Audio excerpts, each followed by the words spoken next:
ओ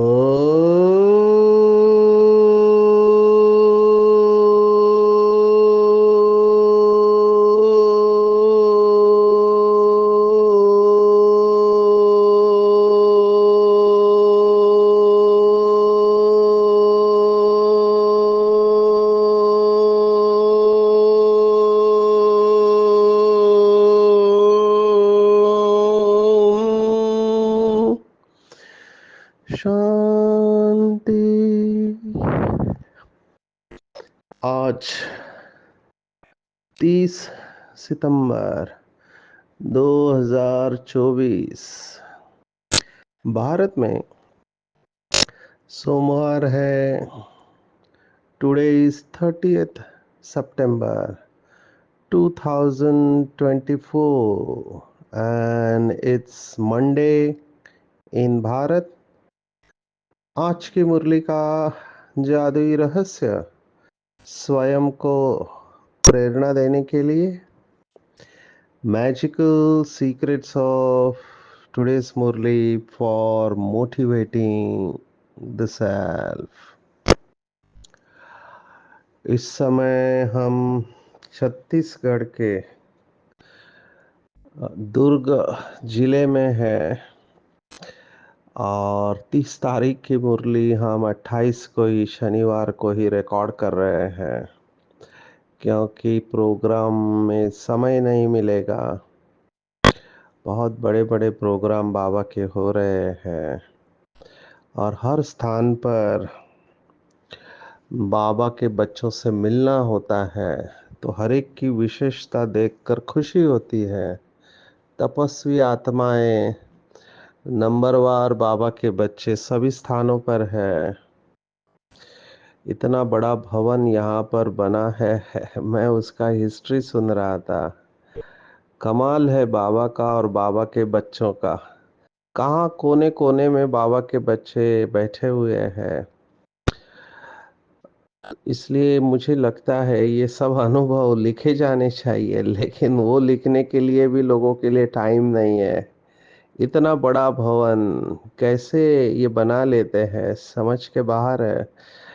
तो ये धरनी की विशेषता होती है, वहाँ के आत्माओं की विशेषता होती है। इतने सारे रिट्रीट सेंटर बाबा के पूरे देश विदेश में बने हुए हैं। ये सब असाइलम बनेंगे ऐसे प्रतीत होता है कि लास्ट में जब विनाश का सीन होगा तो ये सभी बाबा के साथ स्थान जो है ये छत्र छाया बन जाएंगे। क्या होने वाला है हमको दिखाई तो देगा, लेकिन इतने बड़े स्थान जब देखते हैं बाबा के, विशेष छत्तीसगढ़ में। छत्तीसगढ़ आप सबको पता है कि पहले मध्य प्रदेश का हिस्सा था, फिर वो अलग हुआ। और अभी छत्तीसगढ़ में जिस प्रकार के बहनों ने सेवा की हुई है, काबिले तारीफ ही कहेंगे हम। यहाँ पर काफ़ी ग्रामीण इलाका है, लेकिन शहर भी है जो डेवलप होते जा रहे हैं। आज की मुरली के ऊपर आते हैं। कल की अव्यक्त मुरली बहुत लोगों ने फीडबैक दिया कि बहुत सुंदर है। कई बाबा के बच्चे तो पहले से ही पढ़ के प्रश्न पूछते हैं। थोड़ा एडवांस ही चल रहे होते हैं। ये भी वंडरफुल है। अच्छे स्टूडेंट होते हैं, वो समय के पहले अपने सिलेबस को पूर्ण करते हैं। मुंबई से है तो मुंबई में और बहुत सारे अभी शहरों में ये पैटर्न आया हुआ है। माना अगर मार्च में एग्ज़ाम है तो वो दिसंबर एंड तक सिलेबस को पूर्ण कर देंगे, पूरा सिलेबस। और ये 3 महीना केवल प्रैक्टिस करते हैं कि पेपर्स को बैठ के सॉल्व करने का। जितना प्रैक्टिस जिसका अच्छा है, कंसेप्ट क्लियर है, वो मार्क्स लेते हैं। और ये भी देखा है कि स्टूडेंट को भी अभी समझने लगा है, अगर उनको पढ़ाई में अच्छा करना है तो उनको डिस्ट्रैक्शन से अपने आप को संभालना है। इस समय का सबसे बड़ा डिस्ट्रैक्शन माना आपका ध्यान भटकाने वाला जो है वो है मोबाइल। तो मोबाइल से स्टूडेंट जो पक्के होते हैं, जिनका लक्ष्य होता है, वो अपने आप को मोबाइल से दूर रखते हैं ताकि फोकस होकर वो पढ़ाई पर ध्यान दें। ये सब बातें हमारे लिए भी लागू पड़ती है क्योंकि हम भी गॉडली स्टूडेंट हैं और हमको भी पढ़ाई के ऊपर फोकस होके चलना चाहिए। फ़र्क ये है कि वहाँ पर साल में एक ही बार पढ़ाई होती है, परीक्षा होती है। यहाँ तो हम परीक्षा की मझधार में हैं, हर सेकंड परीक्षा है।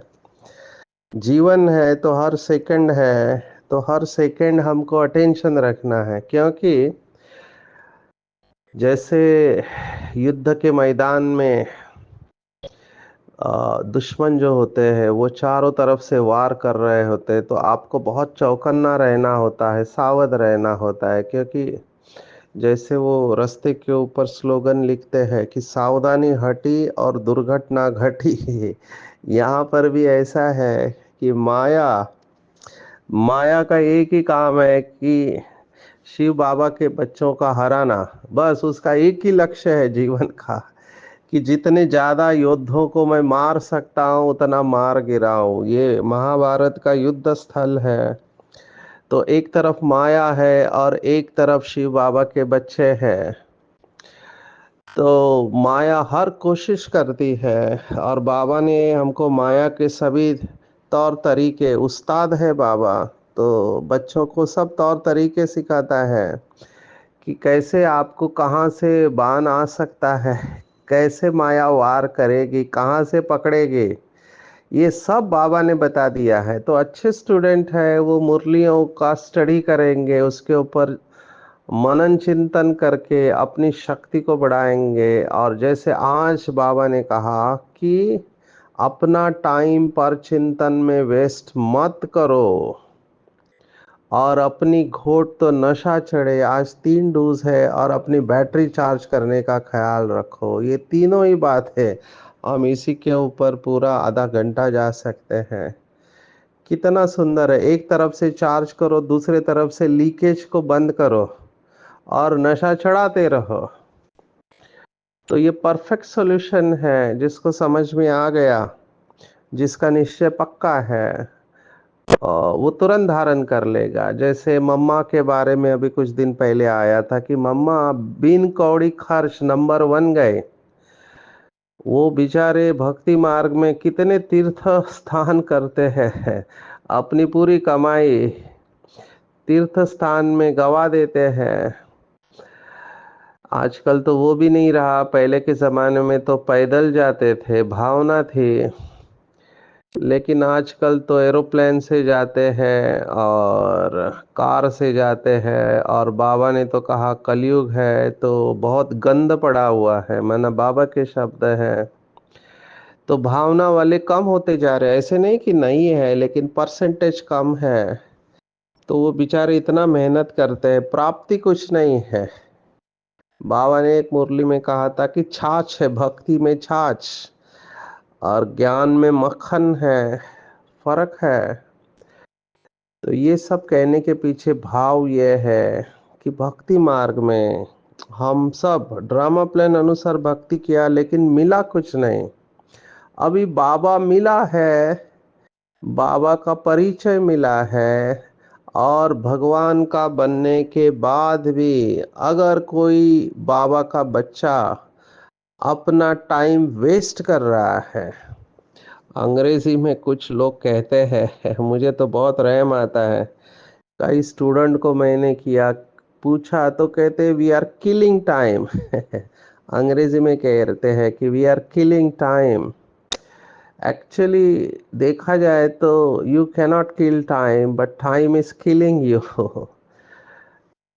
अंग्रेजी में कहावत है wasting time is wasting one's life. बहुत सारी कहावतें हैं, time is money, time is wealth. जैसे वो बिजनेसमैन होते हैं अभी भारत में, अलग अलग बिजनेसमैन है, आप वो देखो तो उनकी दिनचर्या फिक्स रहती है क्योंकि हर सेकंड का वो लाखों कमाते हैं, ऐसे बिजनेसमैन है। तो उनके सेकंड सेकंड की वैल्यू होती है। बाबा ने कहा सबसे बड़े बिजनेसमैन तो हम बाबा के बच्चे हैं क्योंकि ऐसा कोई भी बिजनेसमैन आज तक बना नहीं, ना हो सकता है, जिसके कदमों में पदम है। लेकिन वही है कि माया ये बात को रियलाइज करने नहीं देती है। जिस बच्चे को ये रियलाइज हो गया, माना महसूस हो गया कि मेरे कदम में पदम है, वो कभी भी अपना टाइम वेस्ट नहीं करेगा। और जब मैं देखता हूँ कि कई बाबा के बच्चे ऐसे टाइम वेस्ट करते हैं, माना क्या बातें कर रहे हैं, किस चीज के बारे में, कि कौन कहाँ क्या कर रहा है कौन किससे बात कर रहा है, किसने क्या किया। अभी अगर आपको तपस्या करनी है तो इन बातों से आप जितना दूर रहेंगे उतना आप सुखी रहेंगे, उतना हम सुखी रहेंगे। बाबा के महावाक्य है, हमने बहुत बार देखे, लेकिन फिर भी कई लोगों का कड़ा संस्कार होता है, वो जाता नहीं है। परमत, पर दर्शन और पर चिंतन पतन की जड़ है। माना पतन निश्चित है ऐसे आत्माओं का जो अपना टाइम वेस्ट कर रहे हैं।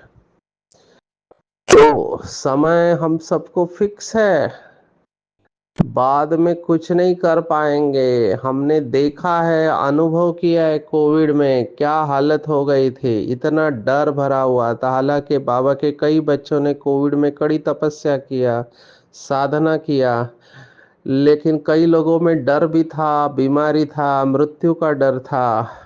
बहुत सारे पेपर्स आए, तो उस समय कुछ कर नहीं पाएंगे। उस समय ऐसी परिस्थितियां होगी जिसमें व्यर्थ चलेगा, व्यर्थ बहुत तेजी से बढ़ेगा। तो क्यों नहीं, हमको जो अभी समय मिला है, हमारा शरीर अच्छा है, तो क्यों ना हम साधना करें और अपने को इतना शक्तिशाली बनाएं कि जो भी परिस्थिति आए हम पहले से ही तैयार रहे। जैसे वो स्टूडेंट का एग्जाम्पल दिया कि स्टूडेंट अपने को पहले से ही तैयार रखते हैं, कोई भी प्रश्न आए। जैसे स्वामी विवेकानंद के बारे में कहते हैं कि उनकी जो मेमोरी थी वो फोटोग्राफिक मेमोरी थी। उनको एक बार एग्जामिनेशन पेपर में पेपर आया था, उसमें लिखा था कि 105 में से कोई भी 100 सवालों का जवाब दे। तो स्वामी जी इतने बुद्धिमान थे, उन्होंने 105 के 105 सवालों का जवाब लिख दिया और फिर नीचे टीचर के लिए लिखा कि कोई भी 100 आप चेक करो। इसे कहते हैं आत्मविश्वास। या आत्मा आत्मविश्वास से भरपूर थी, कॉन्फिडेंस था। तो हमको भी ऐसा कॉन्फिडेंस होना चाहिए कि माया कोई भी पेपर ले, हम माया के हर पेपर में विजयी बनने वाले हैं। क्योंकि कल्प कल्प ही नहीं, कल्प कल्प से और एक शब्द ज्यादा मुझे हिट करता है, वो है अनगिनत बार। अनगिनत बार मैंने माया के ऊपर विजय प्राप्त किया है, ये स्मृति बार बार लानी चाहिए।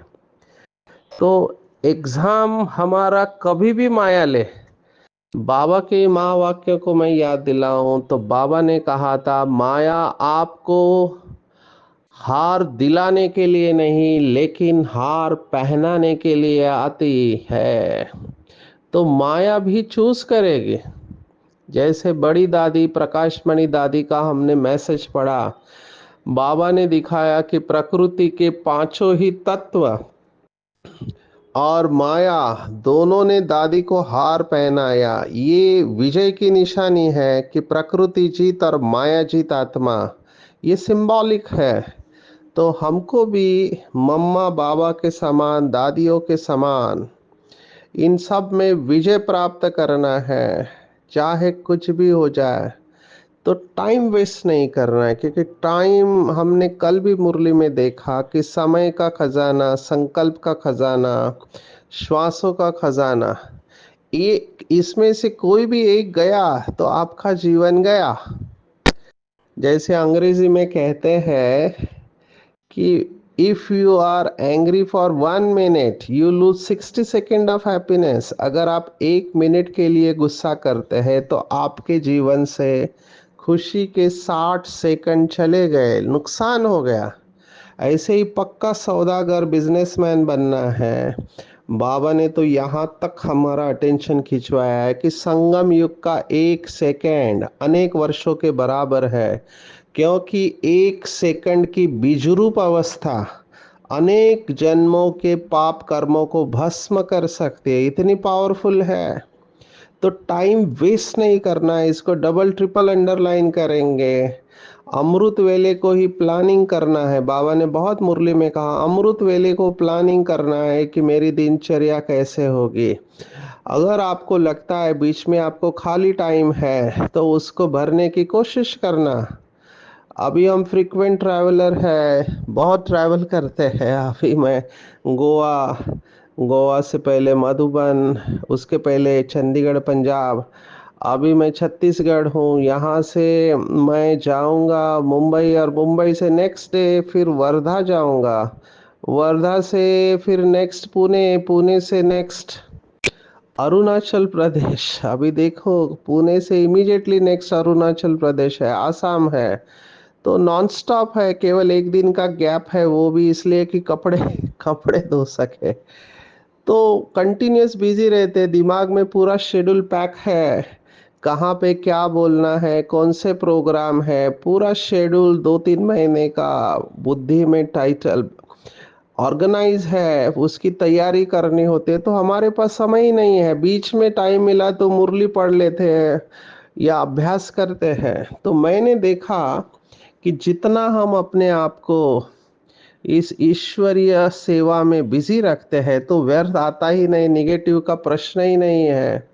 और जब इतनी सेवा करते हैं तो बाबा का जो स्लोगन है कि बाबा जब सेवा देता है तो केवल सेवा नहीं देता है, साथ में शक्ति भी देता है। तो मैं सभी भाई बहनों को यही कहूँगा कि केवल एक संकल्प रखो कि बाबा से बातें करो कि बाबा आप मुझे यूज़ करो। मैंने आपको पहचाना है, अभी कमाई का समय है, अब नहीं तो कब नहीं, तो बाबा मुझे आप यूज़ करो। जहाँ यूज़ करना चाहिए, जैसे यूज़ करना चाहिए वैसे आप मुझे यूज़ करो। तो बाबा आपको यूज़ करेगा, आपको ऑफ़र करना पड़ेगा। तो टाइम वेस्ट का सवाल ही नहीं आता है, लेकिन बाबा को फिर भी कहना पड़ रहा है। इसका मतलब कुछ आत्माओं के अंदर ये कला नहीं है कि कैसे अपने टाइम को सफल करें। देखो जो बड़े बड़े कंपनी में मैनेजर्स हैं अबव रहते हैं, उनको ये स्किल सिखाई जाती है, टाइम मैनेजमेंट। टाइम मैनेजमेंट बहुत बड़ी स्किल है। तो देखना चाहिए कि 24 घंटे में कितना घंटे में खाने पीने सोने में मेरा जाता है और वो कितना समय मैं ईश्वरीय सेवा में अपना सफल करते हो। तो वेस्ट करने का प्रश्न ही नहीं आता है। और दूसरा, अपनी घोट तो नशा चढ़े।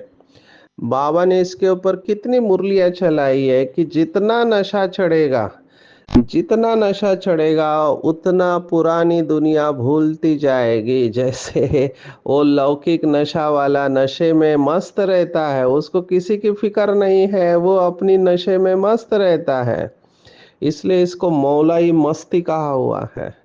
तो देखना चाहिए कि मैं अपना ईश्वरीय नशा कैसे बनाए रखता हूँ। अभी तो ज्ञान इतना सरल है, मुझे नहीं लगता है कोई कठिनाई अभी है, रेडीमेड है। रेडीमेड सब परोसा हुआ है। सभी बाबा के पुराने भाई बहने, इतना सारा मटेरियल हमारे पास है। तो ये सब अपने अंदर भर लेना चाहिए, क्योंकि जितना हम अपने को इस ज्ञान के खजाने से, शक्तियों के खजाने से, जितने भी खजाने बाबा ने कल की मुरली में बताया उससे भरपूर करेंगे तो नशा चढ़ा रहेगा। अगर कोई बात आती भी है जीवन में तो आप उसके प्रभाव से मुक्त रहेगी, क्योंकि आपकी बैटरी चार्ज है। जितनी बैटरी चार्ज होगी उतना आप परिस्थिति का सामना कर सकते हैं। तो बाबा ने आज ये बैटरी चार्ज का भी बताया हुआ है। बैटरी फुल चार्ज करनी है ताकि पूरे कल्प भर वो चल सके। देखो ये मोबाइल डिवाइस है, मैं देखता हूँ पहले लोग सुबह उठ के भगवान को याद करते थे, आज सुबह उठ के मैं देखता हूँ सबसे पहले देखते कि मेरा मोबाइल चार्ज है कि नहीं। ये मोबाइल का इतना ध्यान रखते हैं, लेकिन ये मोबाइल को यूज करने वाली जो आत्मा है उसकी बैटरी का भी ध्यान रखना चाहिए। कई लोगों को मोबाइल चार्ज नहीं होता है तो टेंशन आता है। उसके लिए उन्होंने क्या निकाला, तो एक्सटर्नल चार्जर निकाला है, बैटरी चार्जर। क्या-क्या इसमें एडवांसमेंट होते रहते, कभी-कभी लगता है आपको सब बताए, इतना आर्टिफिशियल इंटेलिजेंस या कृत्रिम बुद्धिमत्ता इतना एडवांस स्टेज में जा रही है। अभी मार्क जुकरबर्ग नाम का एक व्यक्ति है जो व्हाट्सएप और फेसबुक का मालिक है। उन्होंने एक चश्मा लॉन्च किया है। कहाँ तक ये टेक्नोलॉजी पहुंच रही है आप देखो। चश्मे में कंप्यूटर है और आप हाथ से उसको ऑपरेट कर सकते, कुछ ज़रूरत नहीं है उसको। तो कहाँ तक ये पहुंच गए हैं। और अभी दूसरी एक आत्मा है, एलॉन मस्क, जिसका टेस्ला मोटर्स है, जो ड्राइवर के बगैर कार बनाती है, ड्राइवर के बगैर कार। ये सब सतयुग की फाउंडेशन डाल रहे हैं। वो अभी ऐसी चिप बना रहे हैं जिसको लगाने के बाद आप संकल्प से सब कुछ कर सकते हैं। माना जो सतयुग के एरोप्लेन है, बाबा ने कहा संकल्प के तरह चलेंगे, इतना इजी होगा एरोप्लेन को उड़ाना कि छोटा बच्चा भी उसको उड़ा सकता है। अभी इतनी टेक्नोलॉजी रिफाइन होते जा रही है, तो ये सब साइंस के बाबा के बच्चे वहां तक जा रहे हैं अभी। तो हमको ये सब दिखाई दे रहा है, लेकिन किसके लिए कर रहे हैं सर? ये बाबा के उन तपस्वी बच्चों के लिए कर रहे हैं जो जाकर सतयुग में राज्य करने वाले हैं। तो इसके ऊपर गहराई से चिंतन करेंगे, अपना टाइम वेस्ट नहीं करेंगे। फरिश्ता आया, संदेश दिया, उड़ा। फरिश्ता आया, संदेश दिया, उड़ा। जैसे कल की मुरली में था, निराकार आत्मा आई, प्रवेश किया। निराकार आत्मा ने साकार शरीर में प्रवेश किया। ये जब प्रवेश किया, जैसे आप बोलते हो आप डिटैच होने लगते हो, तो निराकार से साकार आत्मा हूँ, यही ज्ञान है। और बाबा ने कहा कि सेकंड का ज्ञान होते हुए भी बाबा इतना डिटेल में क्यों समझाता है। तो आज ये दो शब्द आए हैं। वैसे तो अंग्रेजी के शब्द है होलसेल और रिटेल, लेकिन आज बाबा ने कहा होलसेल और डिटेल है। भक्ति मार्ग की सभी बातें डिटेल है, और होलसेल बाबा ने आज कहा मन मना भव। मन मना भव ये महामंत्र बाबा ने कहा। बाबा ने कितनी मुरली में कहा, आप ज्ञान नहीं सुना सकते हैं, आपको सेवा करना आता नहीं है, आपका योग नहीं लगता है, कोई बात नहीं है, बाबा बाबा करते रहो। हमारी बहुत सारी बूढ़ी माताएं, तो भाई जिनको ज़्यादा समझ नहीं आता है, वो केवल बाबा बाबा करते रहे तो भी उनका बेड़ा पार हो जाएगा। जैसे भक्ति मार्ग में नारायण नारायण करते रहते हैं, वो भगवान का नाम लेते रहते हैं, ओम नमः शिवाय कहते हैं, या हर एक धर्म में कोई ना कोई मंत्र तो होगा, वो करते रहते हैं और उनको लगता है कि उनका बेड़ा पार हो जाएगा। इनफैक्ट ये बाबा ने कहा हुआ है, लेकिन ये सब कहते समय दिल से कहना बहुत जरूरी है, वो दिमाग से नहीं, दिल से कहना है। तो बाकी कुछ नहीं आता है, सिर्फ बाबा बाबा कहते रहो तो भी बेड़ा पार हो जाएगा। लेकिन बाबा बोलते ही बाबा कौन, ये बुद्धि में स्पष्ट आना चाहिए। जैसे आज की मुरली में लास्ट में बाबा कई बार ऐसी पॉइंट बोल देता है जो बहुत गुह्य होती है। आज की मुरली में बाबा ने कहा कि कोटो में कोई विरला निकलता है जो मैं जो हूँ जैसा हो, कोटो में कोई मुझे पहचान सकते हैं। तो ये बाबा क्यों कह रहा है, क्यों ऐसा कह रहा है बाबा, जबकि हमको शिव बाबा का यथार्थ परिचय मिला है कि वो बिंदु रूप है, वो पतित पावन है, सर्वधर्म की आत्माओं का पिता है। वो आज के मुरली में आया, चैतन्य है, वो बीज है, तो उसके अंदर पूरे झाड़ की नॉलेज है। जैसे स्थूल पेड़ होता है, उसके बीज अगर चैतन्य होता तो पूरा पेड़ के बारे में बताता, लेकिन वो बता नहीं सकता क्योंकि वो जड़ है। लेकिन शिव बाबा तो चैतन्य है, तो सारे बीज और झाड़ का वो ज्ञान देते, फिर भी वो कह रहा है कि मैं जो हूँ जैसा हूँ, मुझे सभी नहीं जान पाते हैं। तो इसके ऊपर चिंतन करेंगे कि बाबा जो है जैसा है, मतलब क्या, बाबा का इसके पीछे का भाव क्या है। तो एक लाइन में बता देते, आप भी चिंतन करना कि भक्ति मार्ग की बहुत सारी मान्यताएं हैं।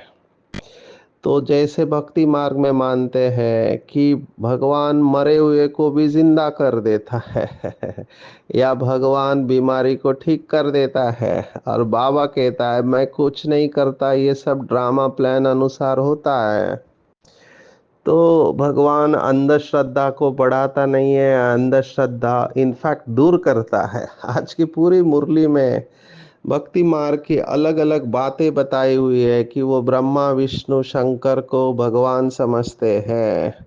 तो उन सब की बातें हमने बहुत बार देखी है, इसलिए मैं इसमें नहीं जा रहा हूँ। आज की मुरली में 2 बार आया है कि जो 84 लाख जन्म समझते हैं वो भी गलत है। तो ये सब भक्ति मार्ग की बातें हैं, ये अंधश्रद्धा है। बाबा इसको दूर करता है और बाबा कहता है कि बच्चे मेरा काम केवल श्रीमत देना है, और मैं तब तक आपको ये ज्ञान सुनाता रहूंगा जब तक मेरे सभी बच्चे संपूर्ण नहीं बन जाते, उसमें भी विशेष अष्टरतन 108। बाकी हम सबको महसूस होता है कि जैसे ही 108 अपने संपूर्ण अवस्था पर जाएंगे वो बाकी सबको अपने पास खींच लेंगे। उनकी संपूर्णता की शक्ति औरों को भी संपूर्णता के नजदीक लेकर जाएगी। तो बाबा ने आज स्पष्ट कहा कि 1 सेकंड का ज्ञान है, 1 सेकंड का ज्ञान है, क्योंकि रियलाइजेशन सेकंड में होता है। हम डिसीजन सेकंड में लेते हैं, भले हम जिंदगी भर पुरुषार्थ करते रहे, लेकिन ज्ञान सेकंड का है। लेकिन उस अवस्था में पहुंचने को टाइम लगता है, इसलिए बाबा देखते हैं और फिर सुधारने के लिए ज्ञान देते ही रहते हैं।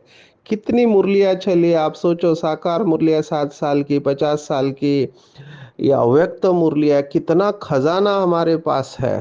दुनिया वालों को ये ज्ञान का पता नहीं है, वो बेचारे मनुष्य द्वारा रचित शास्त्रों को पढ़ रहे हैं। उसमें भी ऐसी मान्यता है कि कई शास्त्र ट्रांस में लिखे गए, तो उनको लगता है ये भगवानों है, ऊपर से आए हुए हैं। जैसे कहते हैं कुरान की आयतें ऊपर से अवतरित हुई है, ऐसे ही क्रिश्चियनिटी में बाइबल की बातें हैं या इब्राहिम की बातें है या मोजेस मोजेस के 10 कमांडमेंट है, और भारत में उपनिषद है, वेद है, उनको अपौरुषेय कहा गया। अपौरुषेय माना किसी मनुष्य के द्वारा नहीं कहे गए। तो इतना होते हुए भी आत्माओं की गति सदगति नहीं हो रहे, सुधर नहीं रहे, और बाबा हमारे पास आया है।